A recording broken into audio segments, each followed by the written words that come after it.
Magandang gabi po ulit sa inyong lahat. For our third reading of the day today, tingnan naman po natin kung ano po ang makikita naman natin dito sa ating third reading of the day. Ako po ay nangako na babalik para po sa ating third reading. Pasensya na po kayo ha, ako po ay ginabi. Pero ito po as promised, ito pa din po ako. Ako po ay talagang nagbabalik sa inyo at muli ko pong babasahin ang inyo pong reading of the day. I want to know naman po kung ano po ang kanyang pamimili po ako ng baraha. Pakiramdam, right at this very moment, gusto ko pong tingnan, nabasa ko na po yan. Dito na lang po tayo sa Gold Tarot Cards kung ano po ang makikita natin sa reading of the day today, no? Sana po ay napanood nyo na po yung first, second, third, and fourth reading bago po kayo tumalon sa first, second, at dito po sa ating third reading of the day, no? Halos sasabay-sabayin ko na po ang pag-upload nito para po ayan.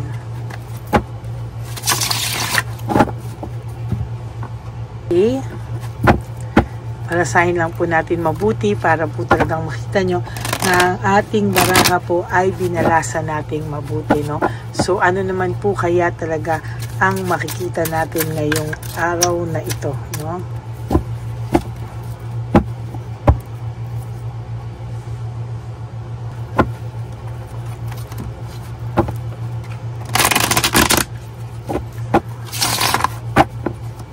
Kamusta po ang araw ng lahat? No? Kamusta po kayo? At sana po kayo ay nasa mabuting kalagayan. Ano? Ako po ay magbabasa. Medyo I'm not feeling well po, pero as promised, ako po ay magbabasa para sa inyong lahat. No?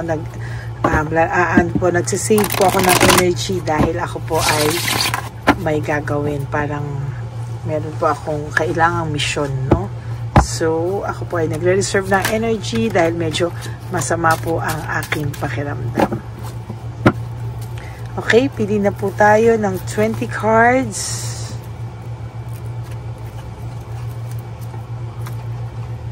Ayan. 1, 2, 3, 4,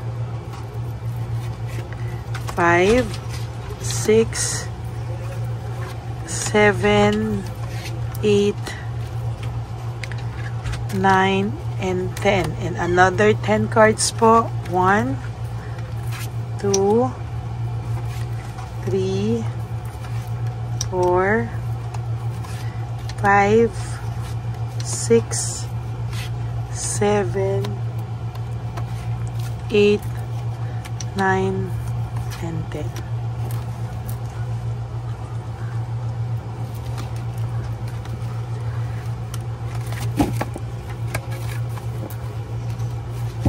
Okay.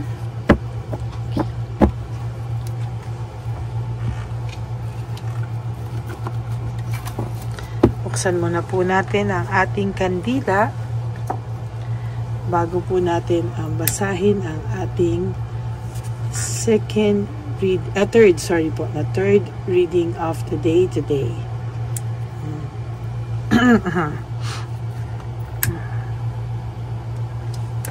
Okay. Tingnan na po natin kung ano po ang makikita natin para po sa ating third reading of the day today, no? Oops. For your first card, this is all about anxiety and trauma, no? Ang tao pong ito ay nakakaramdam ng matinding anxiety at siya po ay experience o nakakaramdam po ngayon ng panghihina, no?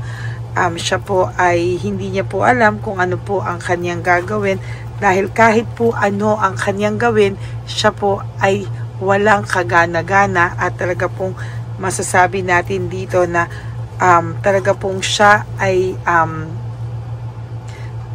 parang tinatamad, walang kagana-gana sa buhay, walang kagana-gana ngayon kahit po anong gawin ito para po siya ay nakakaramdam ng matinding pagkabalisa. Sabi ko nga po, for your first card, this is all about anxiety and trauma and hopelessness, no? and weakness, no? Sa nakikita ko po talaga ay this is about laziness, no motivation. Talagang sa nakikita ko po talaga dito ay hindi po siya mapakali dahil sa ginawa niya pong desisyon na kanya pong pag-alis, no? Ang tao pong ito ay nakakaramdam ng ang buhay niya po nung siya po ay umalis, naging very, very stagnant po ang buhay niya. Paikot-ikot lang po talaga at talagang hindi po siya nakaalis, no? Parang hindi na po siya natapos-tapos sa kanyang mundo, no? Parang umikot talaga yung kanyang mundo at sa totoo lang po, ngayon lang po ito talaga nag-iisip ng ano po ang dapat niyang gawin. Hindi po niya kayang humingi ng sorry, napakataas po ng pride nito, kaya ito po ay may disappointment sa buhay. Ayan, no? Too much po ang kanyang disappointment at ang tao pong ito ngayon ay hirap na hirap po siyang aminin ang kanyang mga kasalanan. Sa totoo lang po, namimiss ka po niya, pero ang problema po kasi ay hindi niya po maamin yung kasalanan niya. Kaya po kahit namimiss ka po niya ay sabi niya po sa kanyang sarili ay hindi pa po siya makalapit sa iyo. Parang nawawalan pa po siya ng lakas ng loob na lumapit sa iyo dahil po siya po ay alam niyang malaki ang naging kasalanan niya sa iyo at wala rin po siyang mukhang maiharap sa iyo. Kaya dinidisconnect niya po ang sarili niya sa iyo at sa ibang tao po, no? Sa katunayan po, ang taong ito kahit papaano ay talagang gusto na niya pong talagang lumapit sa iyo. Ayan, no, meron nga po siyang paghingi ng tulong, no? Parang gusto niya pong humingi ng tulong sa iyo para po siya ay para po kasing binagsakan ng langit at lupa ang buhay nito talaga Kasi ayan po yung The Tower, lumabas po yung The Tower at talagang sa nakikita ko po, para po siyang nagulat sa kanya pong mga sa kanya pong kinakaharap sa ngayon, ano? Parang gulat na gulat po siya sa lahat po ng dumarating sa kanyang problema. Namimiss ka po niya, no? Pero sa totoo lang, hindi po niya alam paano haharap sa iyo. Wala po tong mukhang maiharap sa iyo, no? Technically, namimiss ka niya pero wala daw siyang mukhang maiharap sa iyo. Hindi niya po alam saan at papaano siya magsisimula, no? Alam niya po kasi na ginulo niya ang buhay niyo, no? Lahat ng pinangarap nyo po ay nasira. Shattered dreams, broken family, broken relationship. Talaga pong ito po ngayon ay nakaka-experience ng matinding problema, financially, mentally, emotional, at talagang lahat po, pati physical po, ito po ay talagang nanghihina, no? Hindi niya po maamin sa'yo, pero talagang very dissatisfied po siya sa takbo ng buhay niya ngayon, ano? Panay po sila conflict, panay po sila away, na hindi niya po maintindihan saan po nanggagaling ang lahat ng ito, no? Sabi niya po, ito na ba yung tinatawag na karma? Ito pong taong to ay nawalan na ng kumpiyansa sa sarili niya, no? There is no self-confidence, kaya hindi po siya makalapit sa iyo kasi ayaw niya po na baka daw siya ay i-reject mo, siya daw po ay iyong fear of rejection po siya. He or she is scared of rejection. Kaya kahit namimiss ka po niya, ayan, naiisip niya po yung pinagsamahan nyo, yung lahat ng pagkikare mo sa kanya, kabutihan nyo, ay talaga naman pong hindi niya po alam kung saan po siya magsisimula. Hindi po niya alam, ano? Naiisip niya po yung pagiging mabuti mo, generous, charitable, talagang hindi niya po alam kung paano at saan po siya magsisimula talaga, no? Dahil lahat po ng kabutihan mo ay bumabalik-balik sa kanyang alaala. No, namimiss ka po niya, yung mga kabutihan mo ay bumabalik sa kanyang alaala, ngunit wala po siyang mukhang maiharap sa iyo, no? Ayan, kulit kasi niya. No? Okay. Okay.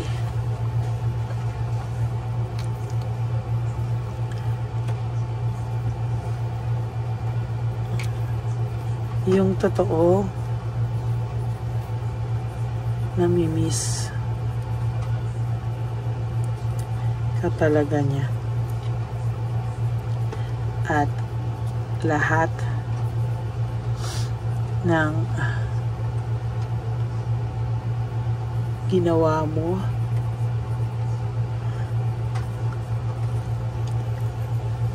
pag-aalaga, ay naaalala niya. Wala lang siyang mukhang maiharap sa'yo.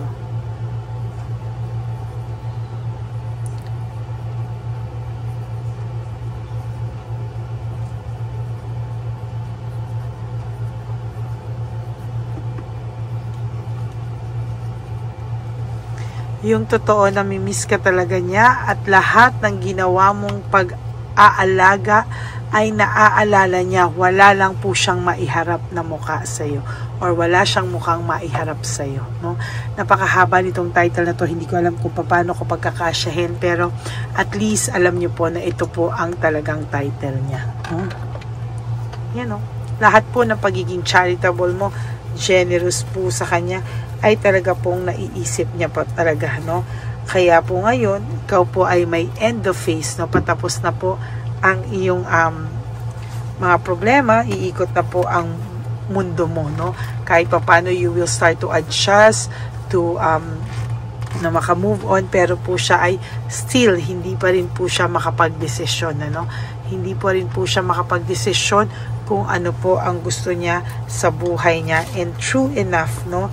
Talagang sa nakikita ko po talaga dito ay panay problema, cruel things, ang nangyayari sa kanya, bad luck without control, yan po, no? At ang pagbagsak po o pagiging stagnant po ng kanyang mga pinangarap, yung kabaliktaran po ng mga unrealized na ambition, ano? Yan po talaga ang nakikita ko po sa kanya, no? Pero siya po kasi ang gumawa niyan sa sarili niya at talagang siya po ang nagbiktima sa sarili niya, not you. No, lahat po ng pagsasaksak niya sa iyo ay bumalik po sa kanya at bumabalik po sa kanya, no? Kaya po itong taong to ay nakakaranas ng self-pity, no? Siya po ay nakakaranas niyan at gusto niya pong lumayo, mag-reflect, mag-journey, at talaga pong yan po ang nakikita ko sa kanya. Pero sa nakikita ko po, parang wala talaga itong lakas ng loob lumapit pa sa iyo sa ngayon, kasi ang buhay niya ay very disorganized. Hindi pa nga daw po niya maayos-ayos yung buhay niya. Paano niya pa daw po aayusin yung sa inyo? Yan po ang nararamdaman ng taong to, and yan po ang nararamdaman niya sa ating third reading of the day. Yung totoo, talagang namimiss ka po naman talaga ng taong ito, no?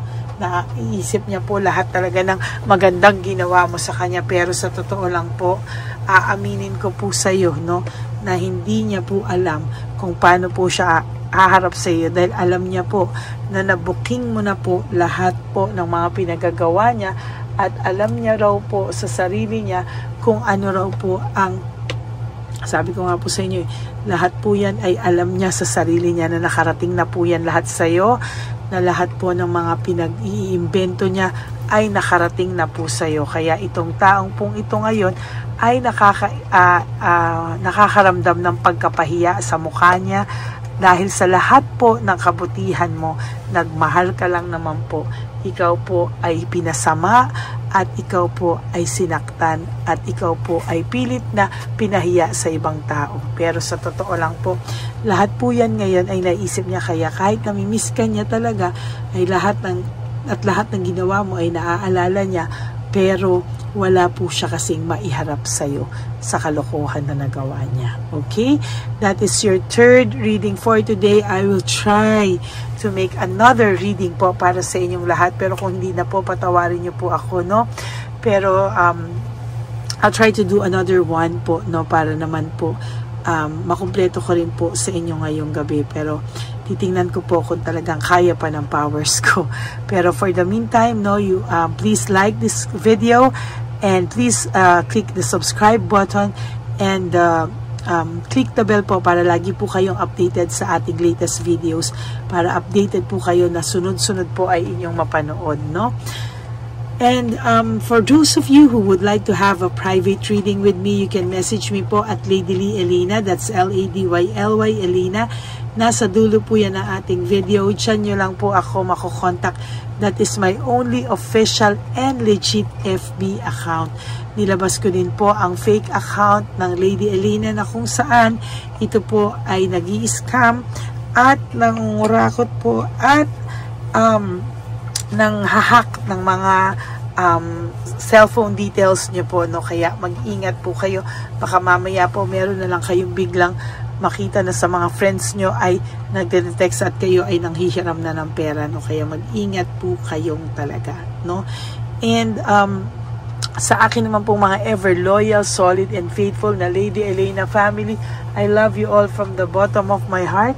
Thank you so much po for not skipping ads, at talagang alam ko po na tulong nyo na po yan sa ating channel dahil alam nyo po ang ating advocacy para sa ating street elderly, yung mga lolos at lolas na pinabayaan po ng kanilang mga anak sa kalye, no? At for those of you who would like to give me a super thanks for this video, I would really appreciate that from the bottom of my heart. Lalo na po, nalalapit na po ang ating One Love a Day at ako po talaga ay nagpapasalamat sa inyong lahat. Okay? Maraming salamat po, no? And thank you for everything po talaga at ako ay tunay na nagpapasalamat po sa inyong lahat. And ang lagi ko pong payo sa inyo is just to live one day at a time.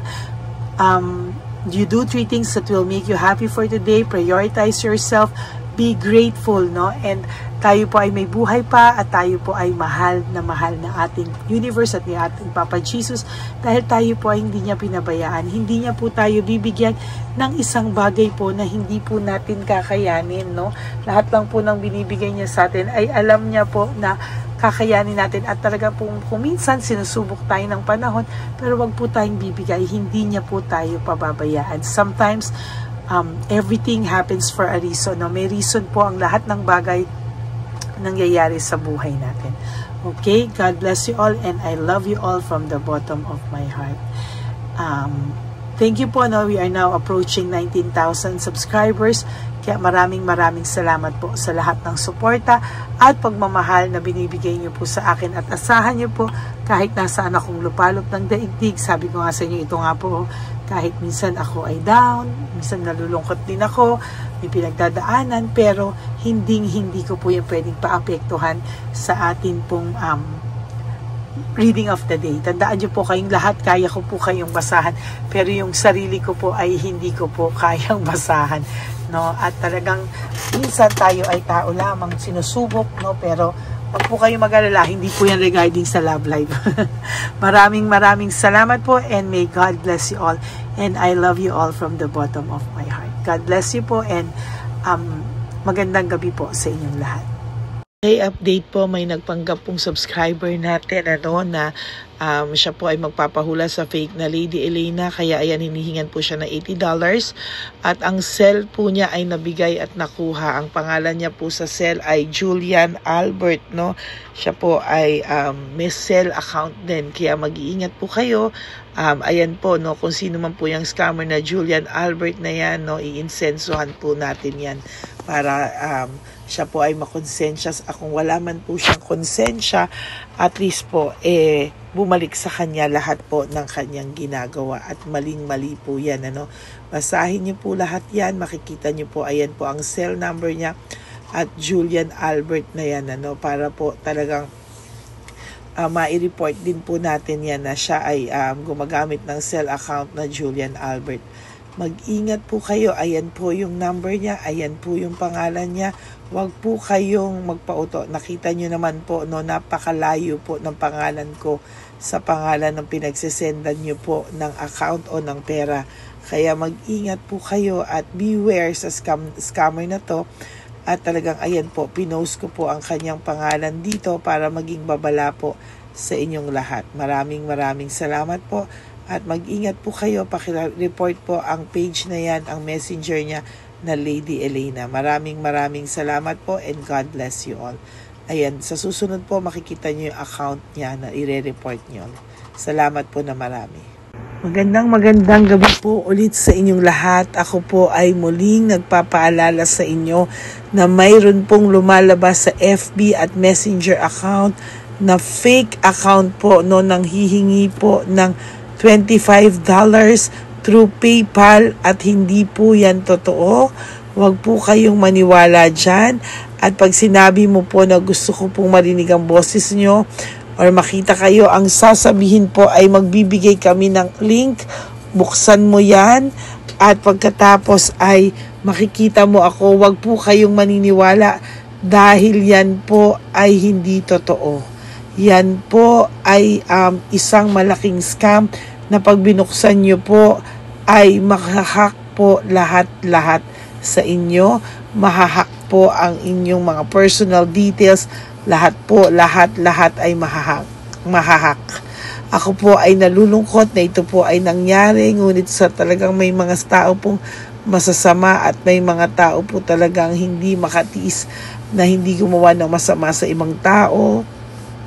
Pero maging aware po sana kayo, tulungan niyo po ako, i-report po natin yung fake na yan at sa FB para siya po ay mawala na.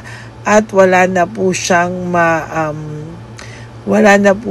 mabiktima pa. Nandyan po lahat ng details at maraming salamat po sa inyong lahat. Maraming salamat po sa inyong lahat at mag-iingat po kayo.